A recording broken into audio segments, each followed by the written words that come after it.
We are live and recording. Yay! Hello, everyone. I am really, really excited because tonight we have, I actually have the books because I'm in store.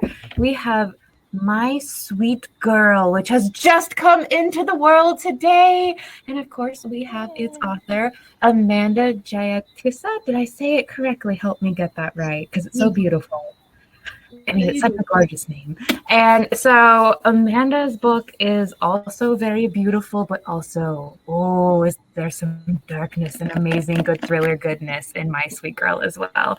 And joining Amanda is going to be Alyssa Cole. Now, many of you are familiar with her amazing romances, but today I have her thriller, When No One Is Watching, which is also a staff pick at the store. So I am so incredibly excited. You guys are in for such a treat tonight. Now, just to give you a tiny little taste of both of our authors, I do have their bio. Amanda grew up in Sri Lanka and completed her undergrad at Mills College, California, and lived in the UK before moving back to her sunny little island. And she works as a corporate trainer, owns a chain of cookie stores, which I was like, oh my goodness, I automatically want to know more about that. And she is a proud dog mom to her 2 spoiled huskies. And then Alyssa is an award-winning and critically acclaimed author of contemporary suspense and many different kinds of romances. And A Princess in Theory was one of the New York Times 100 Notable Books of 2018. And When No One Is Watching is her most recent thriller. I don't know why I felt like I needed to whisper that for the title, because it's like, no one is watching. Oh my goodness. I appreciate that. Time zones too. It is 6 o'clock here, almost 7 o'clock in the morning, I think, for Amanda. So we are a very global presence today. And I am so excited. Before I pass it off to the authors, though, a little bit of our house rules. To the right-hand side, you will see ye old chat section. Make sure you say hello and just drop your comments down there. Now, also, if you have questions for Amanda, if you look down below, there is that magical button that says ask a question. I highly encourage you to click that and submit your questions. Events are fun because you get to interact with the authors. You get to be like, now tell me, what is this character's dark secret past and what exactly inspired it? And why? So make sure you click down below there to ask questions. And then also, if you want to support this beautiful new book that is out in the world, you can purchase My Sweet Girl with the purchase book button right down below, and you will indeed get a book plate with it. Now, on that note, I am going to go ahead and pass it off. Let Amanda tell you a little bit more about My Sweet Girl and let Alyssa ask her some questions, and I will see you all at the end of the event. Goodbye! Hi, now it's the 2 of us. Congratulations again on your debut. How does it feel so far? I'm sure very tiring. Exciting, but tiring. Exciting and overwhelming and a little tiring.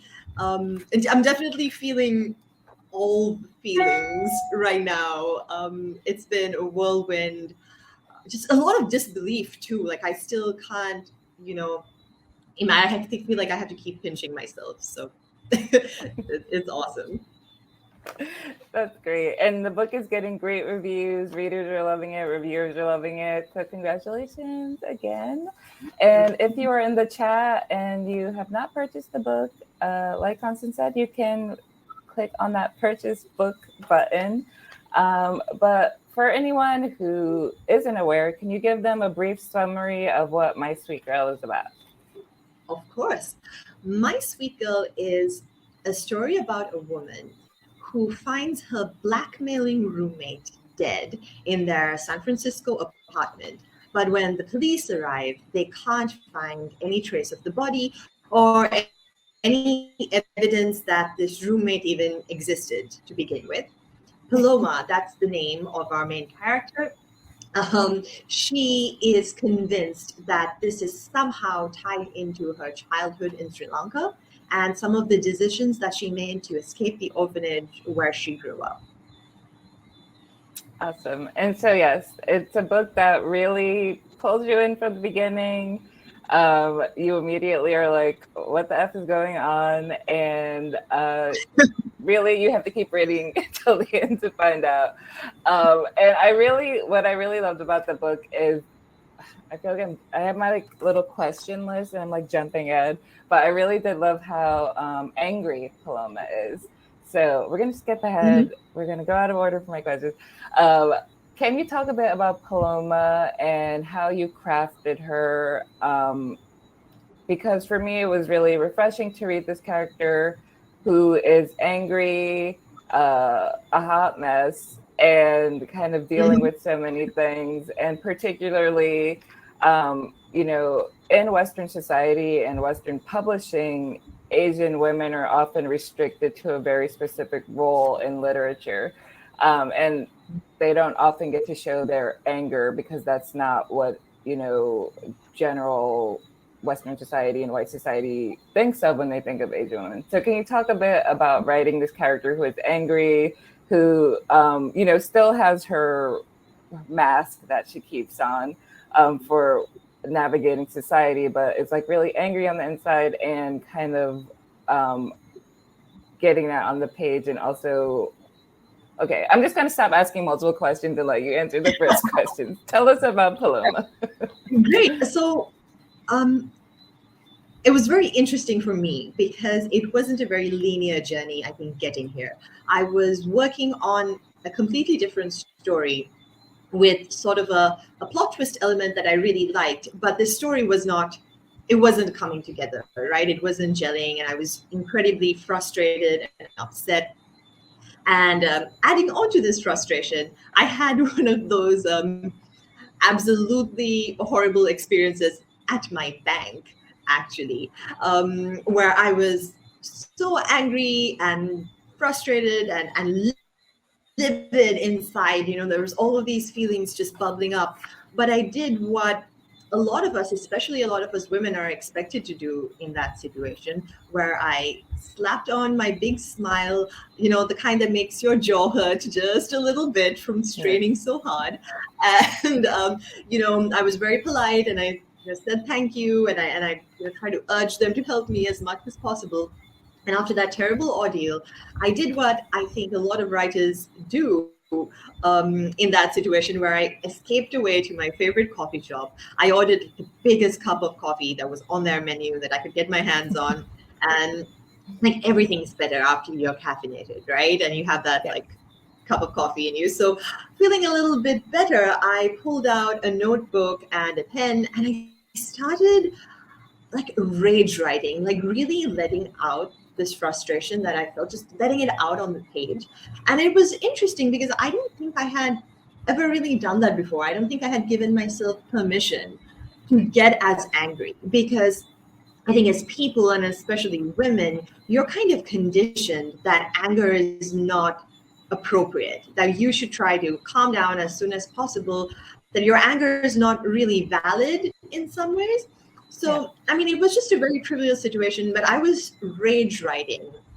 And, what started off with these feelings about my bank grew into other things that were upsetting me. And after a while, I was realizing, I was like, hey, I am having so much fun doing this. I'm having so much fun writing in this unapologetically angry voice.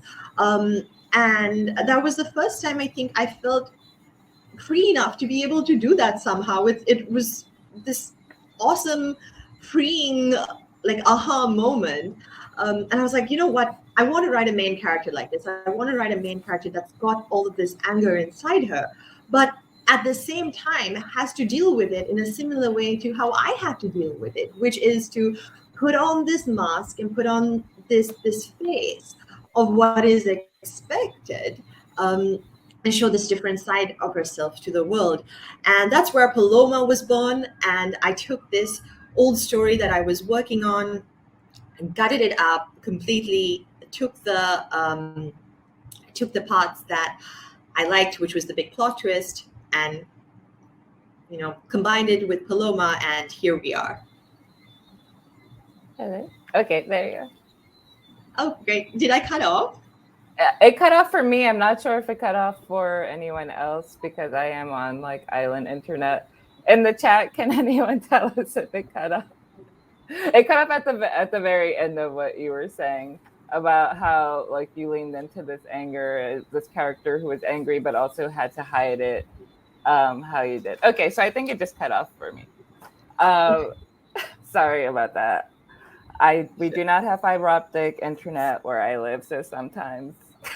Oh, hey, I'm in Sri Lanka. I totally get it. It's like you have to almost like make an offering to the internet gods before you go online. It's like, please don't cut off. Please don't cut off. Please don't cut off. Don't let there be a thunderstorm so electricity goes off.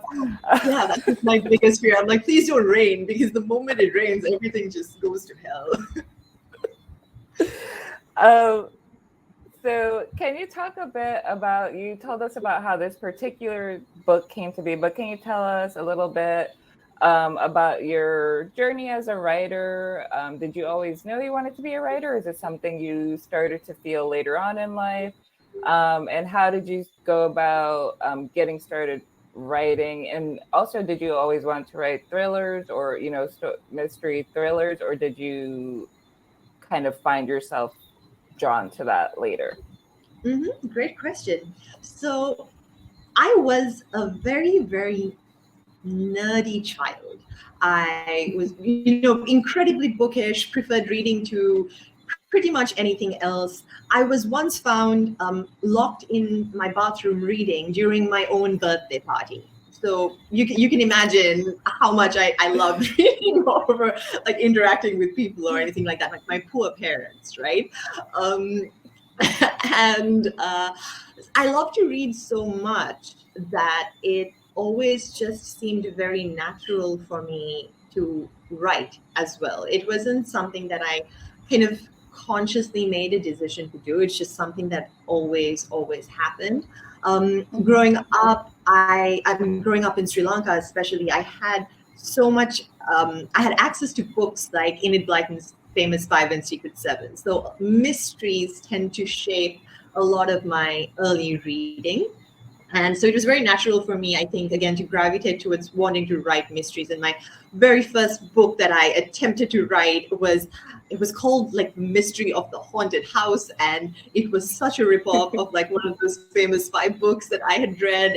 The main characters were me and my cousins, and it was hilarious. And yeah, that was abandoned, thank goodness. But I think you should pull it out. You should pull it out now. no, nobody needs to see that. And nobody also needs to see all like the angsty teenage rite of passage poems and things like that, that I think most writers have written at some point in their lives.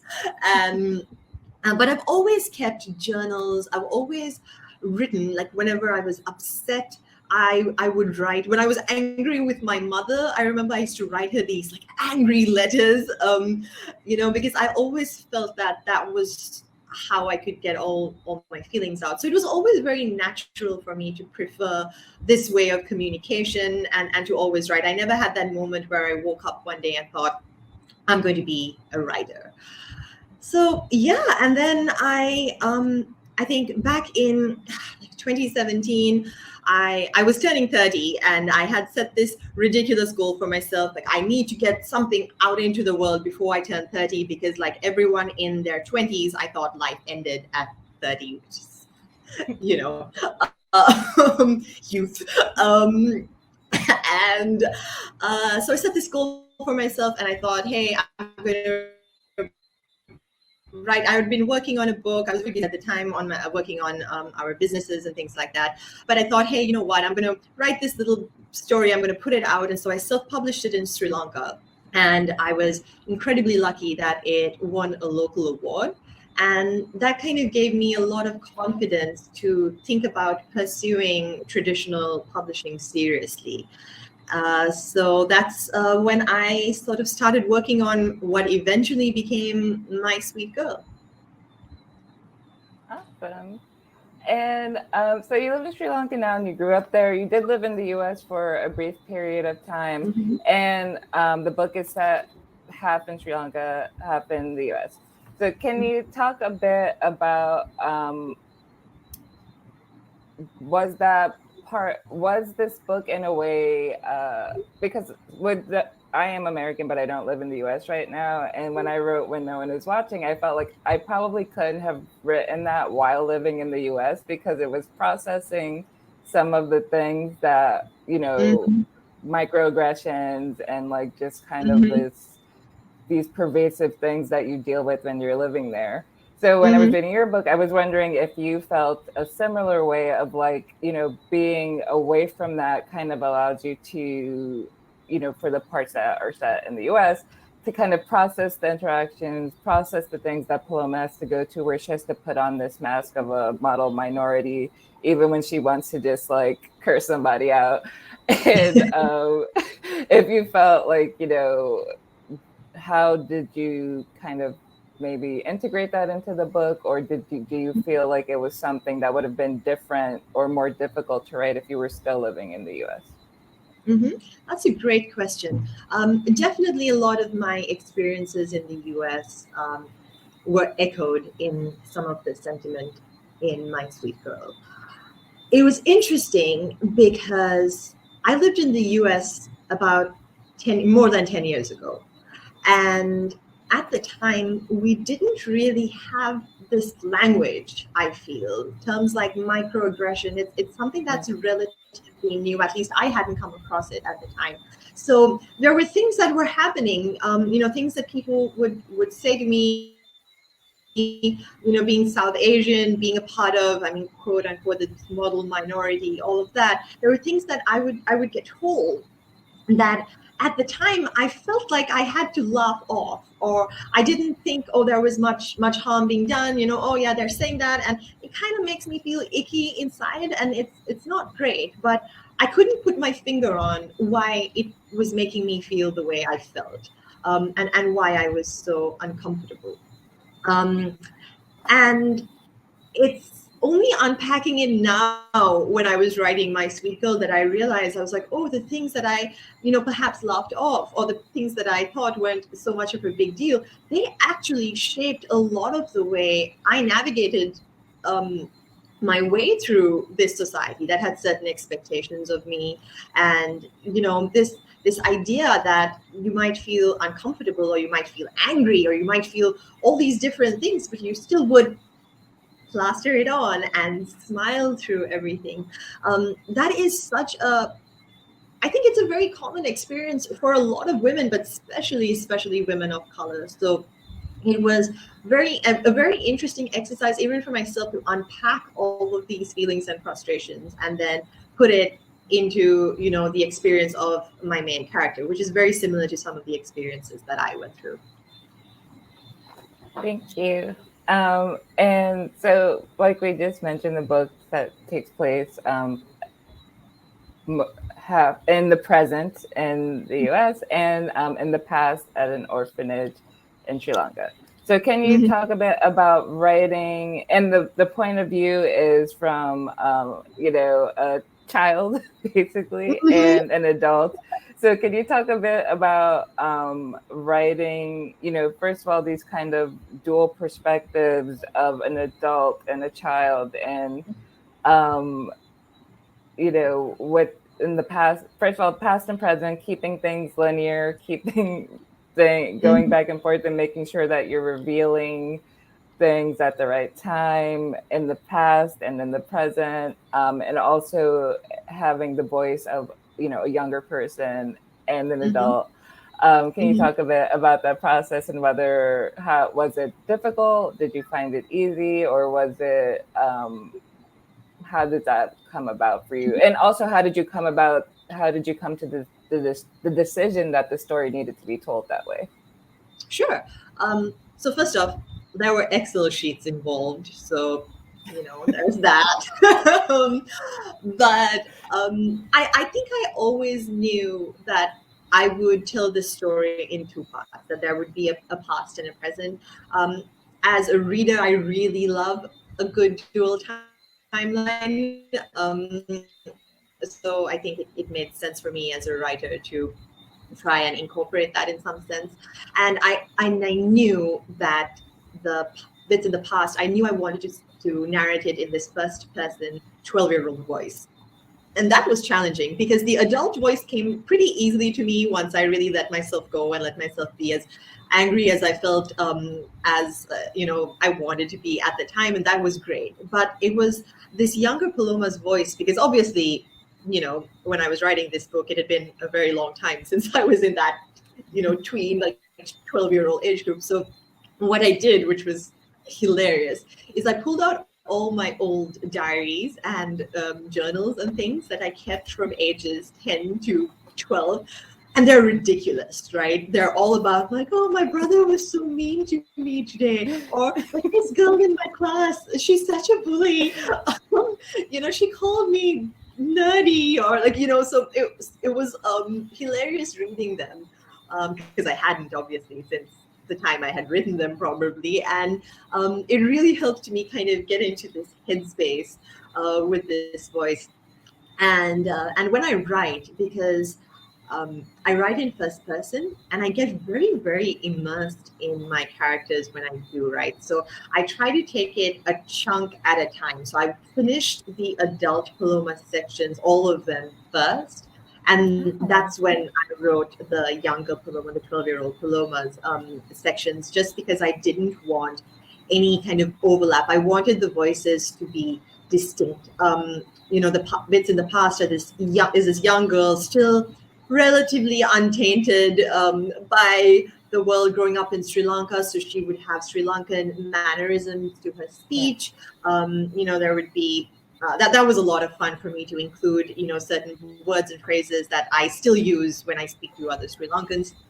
So there was that, and then this almost stark contrast of this hardened older woman who's clearly been through it, and has a lot of feelings, and has been through so much things that have helped shape her into this like abrasive, salty person that she is now.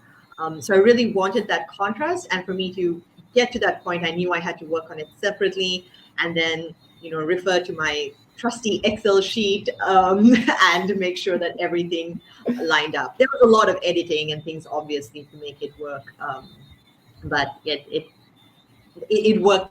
I worked on it separately.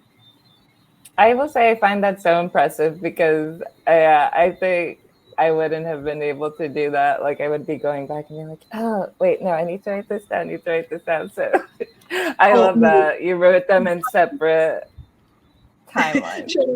I was going to say, one of my biggest fears is this domino effect. Like, you change, you go back and you change like one little detail, and like everything would just start falling down. That is one of my biggest fears when working on something like this. And there's so much that you have to like be really, really mindful of. Excel sheets help. I can't stand them. I don't even like looking at them, but they definitely help. Oh, I also love that you had your old journals, number one, and that you were able to use them, because sometimes it is like people keep these things and people are like, you're never going to use that. Why are you keeping that? It's just like a memento, and you're like, actually, this is research. Interested in my research. It's for science. I felt so ridiculous. It's like you're cringing, right? You're reading the stuff and you're cringing. You're like, oh my goodness, did I actually speak like that? Is that something that I would really say? Yeah. I love it. It's cringy, but I do have you were mentioning earlier the bad poetry. I do have a journal from when I was like 17 that I found, and I was looking through it and I was like, oh my God. No one can ever see anything in here. This is terrible. Oh yeah, my brother loves to remind me of this very dark, angsty teenage phase that I went through. He'd be like, oh, I'd come up to you and be like, hey, can we hang out? And you'd be like, life is like a black abyss. So there was a lot of that. Like, no one needs to see that side of me. Yes, the dark emo poetry about how no one understands. Maybe one day we can have like some kind of anthology of like authors' poetry from when they were 17, of just like our angry bad poetry. Oh, so another important aspect of the story is the kind of scary story of Mohini that carries over from the orphanage to, the modern times. Can you, or the present day rather, can you talk a bit about the story itself, and also like why you chose to incorporate it into the book?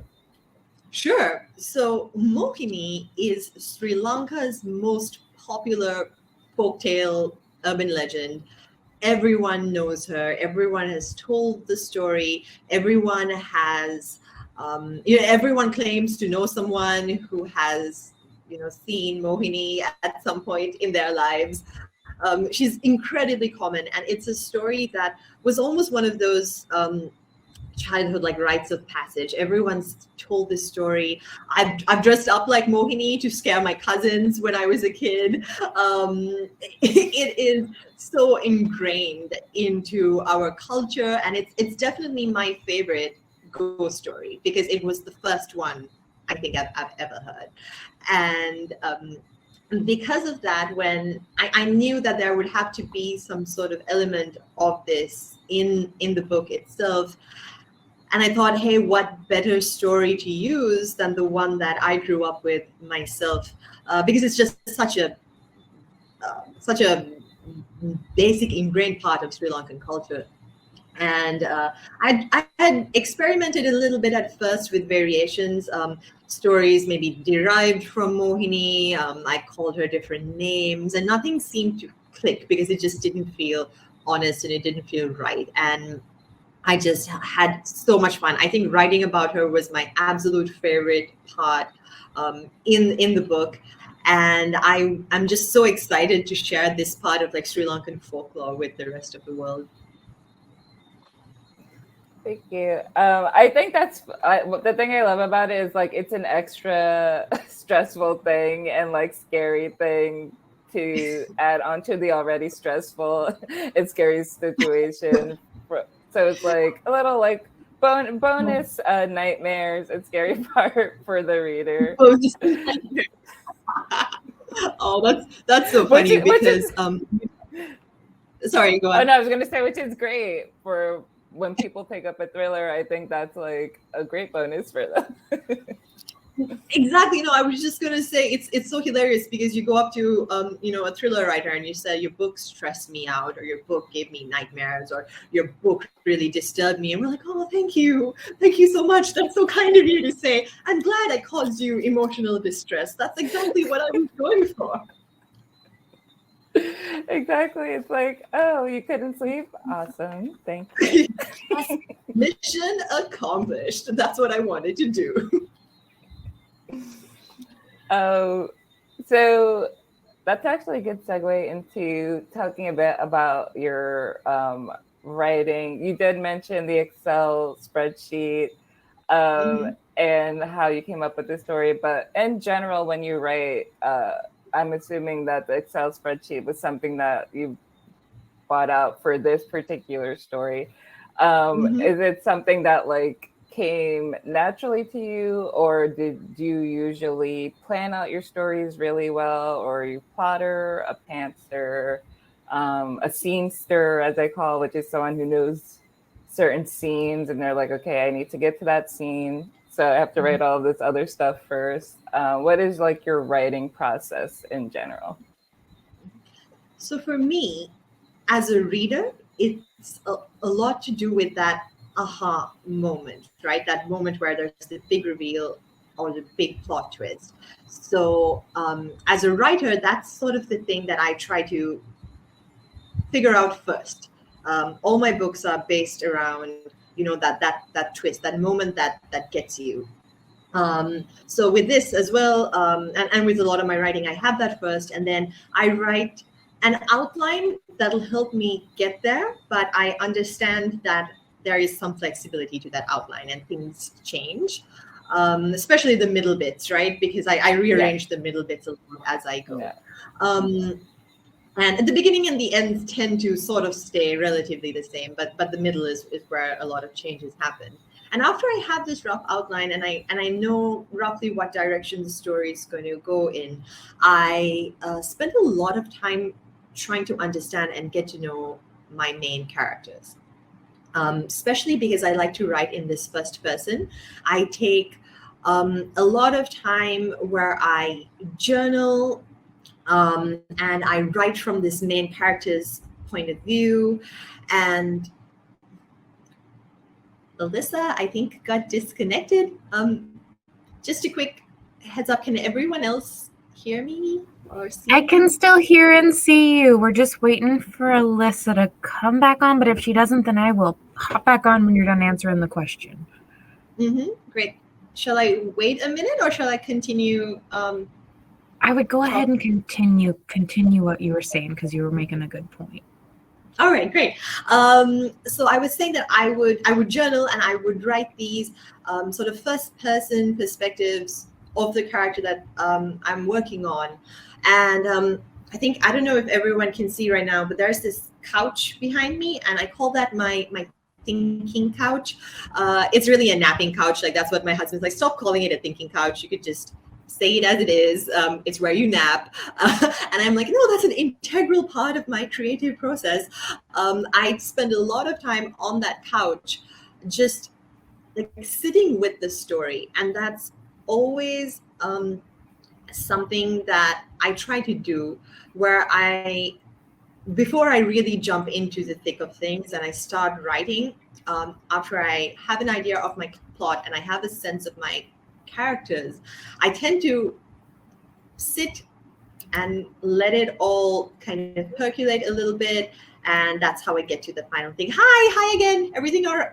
Oh no, I got excited and then she went away.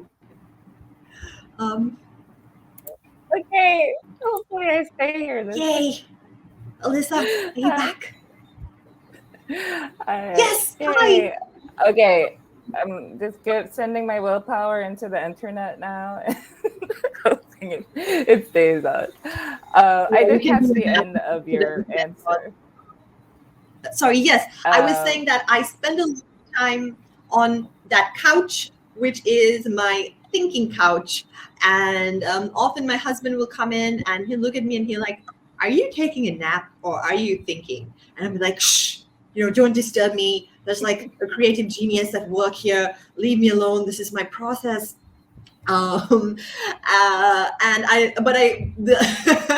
reality is I like to sit with the story for as long as I can, just to let things kind of percolate and settle down before jumping into the actual writing. And once I do that, I realize that my first draft tends to get written relatively quickly, but I like to really, really get to know the story, and especially the characters and that voice first. Nice. And I think that's something that writers often forget, which is that you have to kind of let things, not for everyone, but for many of us, you have to let things percolate. And sometimes you're like, why can't I write? Why do I have writer's block? And it's like, because your brain isn't finished, figuring things out with the story yet. So it's kind of just like torturing yourself. So I like that, pointing out specifically having that understanding of like getting to know the story, getting to know the character, so chilling on your couch and letting the story come to you, and then writing it when you're ready to write it, so that you don't torture yourself more than necessary during the first draft. Oh yeah, that's certainly a lot of torture involved. Yes. Just not in this specific avenue. Yes. So we are almost out of time. I'm going to go into the ask a question box, but while I do that, I will ask you, you mentioned some books earlier, but what are some of the books that influenced you? And I guess in a nod to the setup of the book, books that influenced you as a child and as an adult. Sure. So like I said, obviously those mystery books that I read when I was younger had a great influence on me, but I've also really liked creepy books. And I like creepy movies and just spooky things in general. So I've always, I think, I've been a fan of. I mean, like I think The Witches by Roald Dahl was probably one of my favorite books when I was younger, which was about as creepy as it got, I think, back then. And then onto like R.L. Stein, finally Stephen King. I was really, really obsessed with sort of that genre, that side of things. And then I read Gone Girl, and I think, like, I mean, I read it at its height of popularity, where everyone was losing their mind over Gone Girl. But for me, that's where this idea of nuanced female characters like really hit home. I was like, huh, okay, here is a different side to women, and I hadn't seen women written like that before, and it was just this amazing moment. So obviously, like, Gillian Flynn is a huge influence, and definitely also Jessica Knoll, because I feel like especially Jessica Knoll writes women in this like unapologetically in your face abrasive way, in all its sort of rawness and realness. And it definitely had a huge impact on me and the way I thought about approaching especially Paloma's character, and her voice was largely shaped by them. Awesome. Okay, I'm going to go into the question box now. And one question from Lauren is, what has been your favorite or most surprising part of the publishing process? I have loved the publishing process.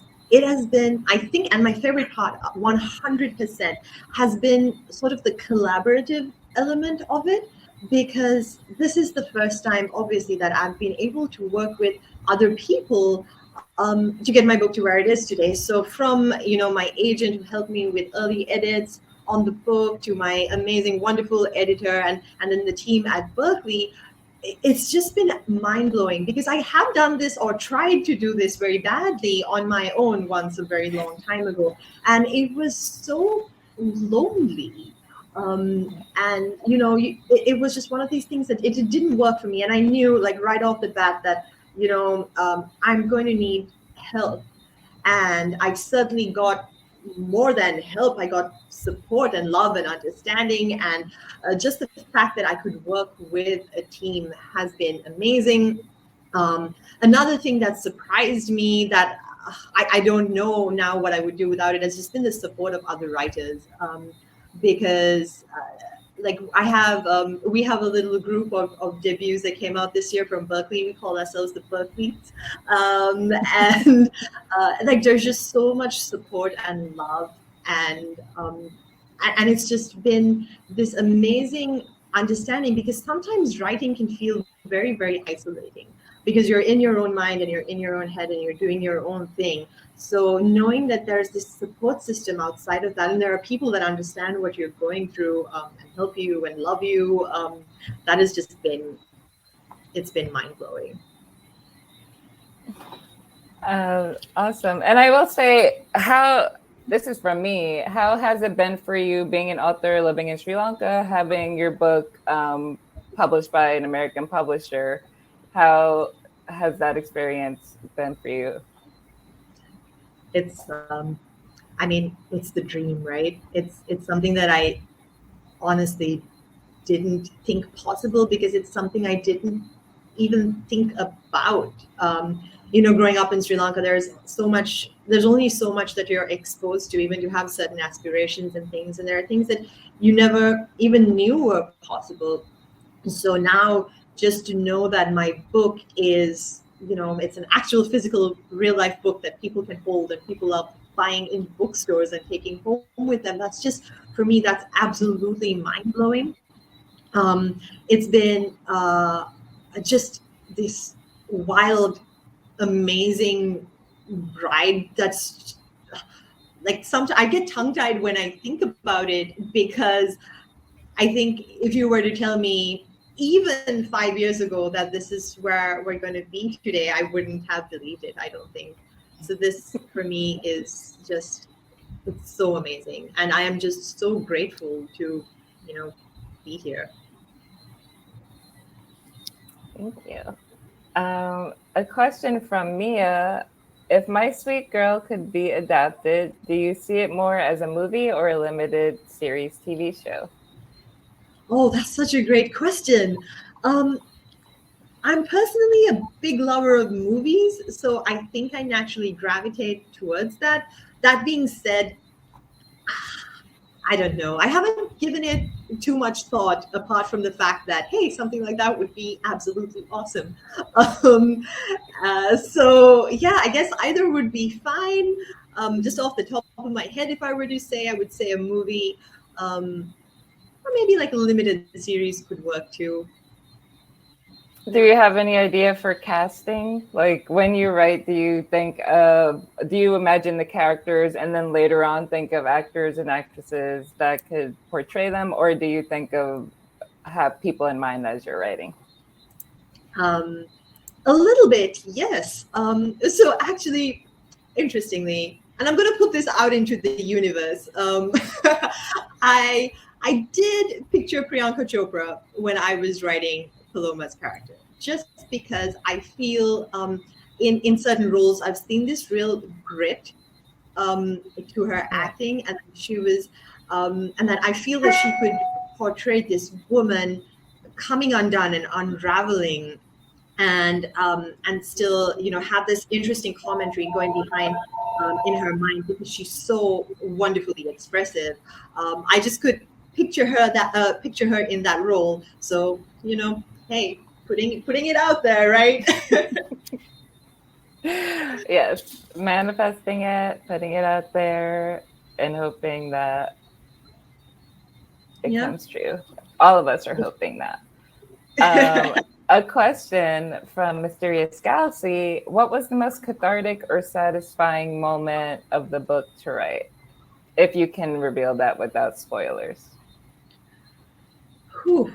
I would think the moment where I wrote it and I thought to myself, like, whew, was that absolute last scene that takes place a couple of months, I think 6 months or so after the action takes place, that very, very final scene, because that was the actual last scene that I worked on even after all through the editing process. That final scene was very different, a little bit more sunshiny than what we ended up with. But it was after writing that I really sort of sat back to myself and I thought, like, okay, I got something here. Like, I finally feel that this book is complete. I finally feel that it's done, and I finally feel like it hit that final note that I didn't even realize was missing. I mean, props to my editor, Jen Monroe from Berkeley, who kind of guided me towards that. And it was only after that I just felt like, all right, this is complete. I am done. I can let this book out into the world. Awesome. And if anyone else has any last questions, you can put them into the question box. There's another question, which is, did you know the ending for My Sweet Girl from the beginning? Which I think you kind of just answered that you made, because the second part is, were there any changes made to it or any other big changes? And you did just mention that you changed the ending during edits to feel more complete. So that question was actually answered. If you want to elaborate more, you can. But Oh, well, I just want to say that the one thing that did stay the same through all my edits and everything else was that final big reveal. Because, like I said, that was the first thing that came to mind, and pretty much the entire story was based around that. And I knew I needed to get to that point. So maybe certain elements of it changed, and the way the reveal was revealed changed a little bit, but that moment, that pivotal moment, sort of that came in towards the end, and was sort of that shock factor. I mean, even for me, that was like the thing that really, really drove the story. Someone asked, Damayanti asked, what's your next book, if you can talk about it? Sure. I'm not sure Or exactly how much I can talk about it, but I can say that we're just wrapping up on the edits. I think we're on sort of one of the more final rounds of the edits. And it takes place in Sri Lanka, but a very different sort of aspect of Sri Lanka than in My Sweet Girl, because this takes place in Colombo High Society. And it centers around a big Sri Lankan wedding. It is still very much a thriller and kind of talks about the darker sides of Colombo society. And it also is told from the point of view of some very nuanced female characters. nice. Another question: are there any other genres or subgenres you would like to write in? Great question. I haven't really thought about it because I think this is where I feel like I am most at home. I tend to read a lot of mystery and thrillers and suspense. I also read a fair bit of horror. I don't know if I kind of have what it takes to write a full-on horror, but that's I think why I like to bring in creepy elements into my thrillers and suspense. But definitely love something that scares you. So we'll see, I guess. Um, so there are two questions that are somewhat similar, so I'll kind of combine them, which involve things that didn't make it into the book. So, are there any scenes from the cutting room floor that you wish you had saved? And was there anything you found in your research that you wanted to include in the novel but didn't make it to the final draft? So, anything you had to cut that you wish you had been able to save, and anything that you wanted to fit in but you couldn't? That, if you can remember. Sure. So definitely there were things that were cut, and they had to be because Paloma rants a bit, right? She's got a very raunchy voice, and there were times that I felt, that, and then we had to do this in edits where I think she got a little bit too soapbox-y. And while it was great, sometimes it really didn't lend itself too much to keeping the pace going of the plot. So I did condense a few things and then cut off a few things. There were definitely bits and pieces that got cut off. Right now, I can't remember if there was anything significant or significant enough for me to lament it in any way. I think that's a good thing. And I'm at the end of the day, I'm very pleased with how it turned out. So no regrets. I'm really glad that I did, because I think especially with thrillers, it's important to keep it a little tighter. It's important to keep that pacing going. So whatever that was cut, I'm sure was cut for good reason. And I know that there's stuff that's cut because I have a document saved that I was like, cuts, deleted scenes from this book. And I know it's a very large document. I haven't peeked in there. I'm convinced some of it will come in handy someday, like all writers do, I think. But I'm yet to open it, so I don't think we'll ever find it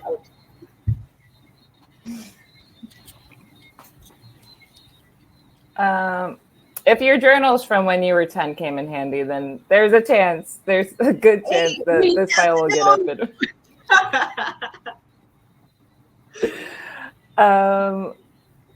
Let's see. We just have a couple more questions to wrap it up. One is, are there any big misconceptions of Sri Lanka that you have seen in American culture? Yes. Wow. That's a loaded question. That's like, where do I begin? It was very interesting for me being Sri Lankan, especially, and living in the US, because I think the biggest misconception is that Sri Lanka is a part of India, and it is not. So I would have to clarify that a little more than I would have liked. But I mean, it is a very small island, and I think most people, a lot of people would go their whole lives without meeting anyone from Sri Lanka or hearing too much about it. So I think that was a big one where it's like, oh, you're from Sri Lanka. Where is that? And I'm like, oh, it's like a little island south of India. They're like, oh, so it's you're from India, and I'm like, oh no, it's a different place. There's also this. There was this label that kept coming up about just being exotic, and that was one that it was kind of nice for the first couple of weeks or months, and then it just got very tiring, very fast. And I think it's because I mean, Sri Lanka is such a small place, and like I said, not many people had heard of it. It just became this thing. Like whenever I would go out, people would come up to me, and this has happened twice where I'd be out like at a bar or something, and someone would come up to me and be like, "Hey, we got a bet going on at our table. We're trying to guess where you're from." And I said, "Are you from Egypt? Are you from Brazil? Like, are you from Iran?" And I get all of these questions, and like I said, like the first time it's funny. After that, you're like, "Please, just leave me alone. I just want to keep." Why do you care? Leave me alone.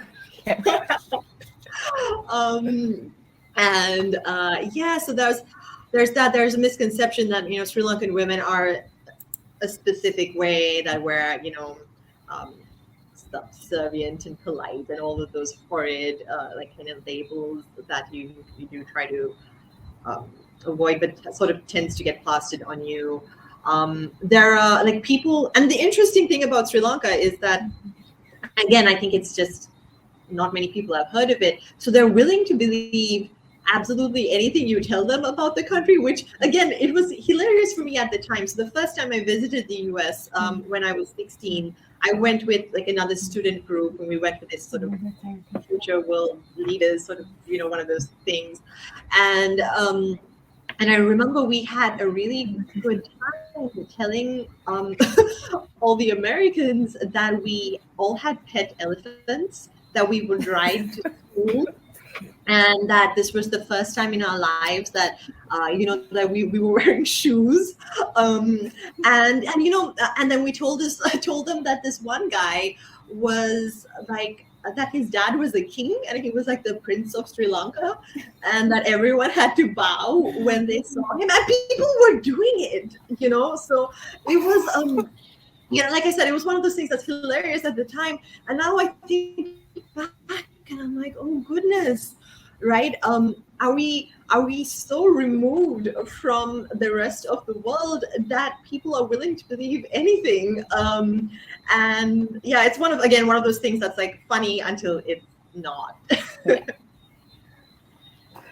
I think we will be wrapping it up now on that note of there are some people going around being like, oh, Sri Lanka, yeah, I know that place. Everyone has elephants. I met the prince. Yep. We need to end the event by bowing and saying thank you so much for joining us, Your Royal Highness. We appreciate you gracing us with your presence. If you wish to support royalty, ladies and gentlemen, please go out and buy My Sweet Girl. You heard it here first.